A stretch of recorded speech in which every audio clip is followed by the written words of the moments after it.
ලෝ වටේ මෙෂර්මන්ට් එක ගන්න ඕනේ අඟල් මේකේ අඟල් 22ක් තියෙනවා. තොප්පිය මාන මේ වගේ ඇදෙන රෙද්දක් ගන්න ඕනේ. දැන් ඔළුව වටේ මැනලා ඒකේ දැන් මට ආවේ 22නේ. 22යි. ඒතර ඒකේ භාගේ අඟල් 11යිනේ. ඒතර ඒ 11ට තව අඟලක් මැහුම් මාසිත් එකතු කරනවා. ඒතර මම අඟල් 12ක් නැත්නම් ඒ වගේ 13ක් විතර රෙද්දක් තෝරගන්නේ. මගේ මේකේ පළල අඟල් 13යි. ඒතර තොප්පියේ උස කියලා ගන්නෙ මෙතන මම අඟල් 15ක් විතර තියෙනවා මේ රෙද්දේ. ඒතර ඒ වගේ කෑලි 4ක් තියෙනවා මෙතන.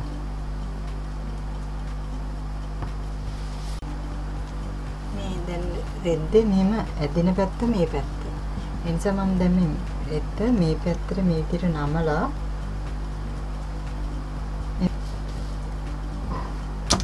මෙතන මේ මුල්ලේ ඉඳලා මෙහෙට අඟල් 2ක් ලකුණු කරලා මුල්ලේ ඉඳලා මෙහෙට අඟල් 2ක් ලකුණු කරලා ඒක මේ රවුමට මෙහෙම ඇඳ ගන්නවා මැදට වෙන්න.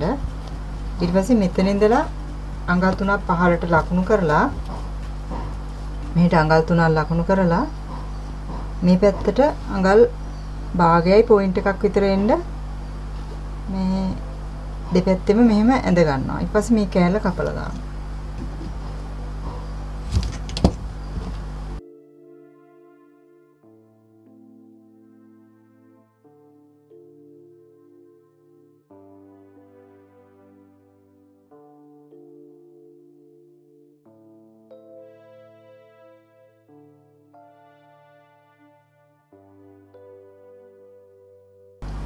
දැන් මේකේ මේ හොඳ පිටට තියලා තියෙන්නේ ඒ හොඳ පිට තියලා තියෙන කෑලි දෙකක් අරගෙන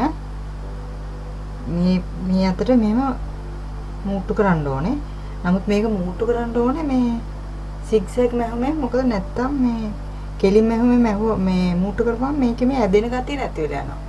ඒ නිසා මේක මේ සිග්සැග් මැහුමෙන් තමයි මේ කෑලි දෙක මෙහෙම මූට්ටු කරන්න ඕනේ.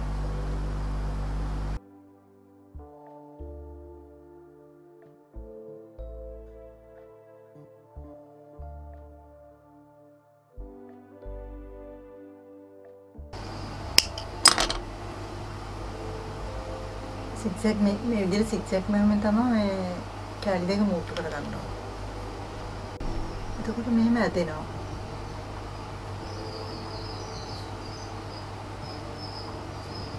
මේක මේ කන පිට පැත්තට මේක මෙහෙම මේ හතරෙම මේ මූට්ටු කරනවා.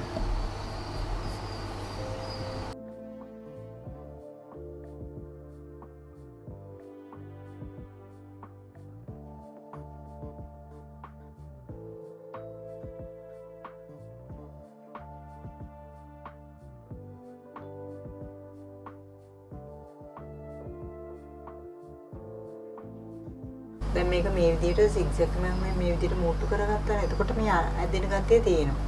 දැන් මේ අර කපපු ඩාට් එක වගේ කෑල්ලත් ඒ විදිහට හතරම මේ විදිහට මූට්ටු කරගත්තා. ඊට පස්සේ දැන් මේ කෑලි දෙක මේ අතට හොඳ පැත්ත මෙහෙම එකට හිටින්න මේකේ මේ මූට්ටුවට මෙහෙම එන්න එන විදිහට නැම්ම දිගෑරලා මෙහෙම මූට්ටුවට මෙහෙම හිටින්න අල්පෙන් ටික වටේටම ගහ ගන්නවා.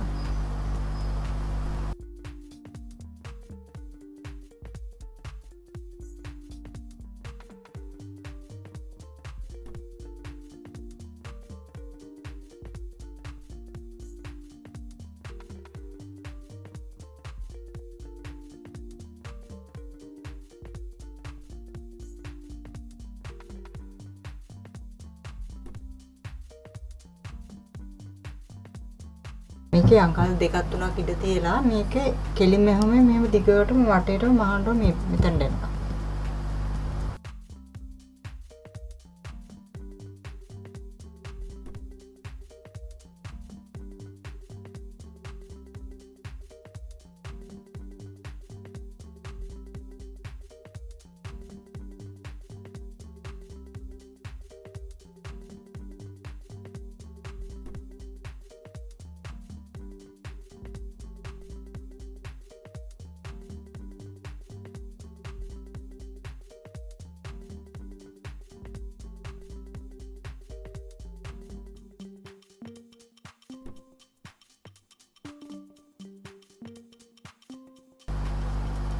දැන් මේ ඉඩ තිබ්බ කොටස පේන්නේ නැති වෙන්න අතේ මහ ගත්තාම මේ තොප්පිය දෙපැත්තම පාවිච්චි කරන්න පුළුවන්.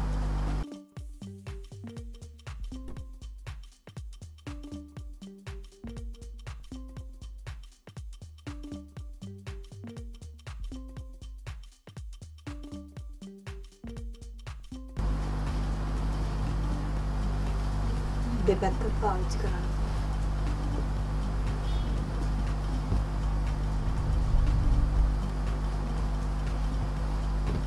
ඒසියම මහ ගන්න පුළුවන්.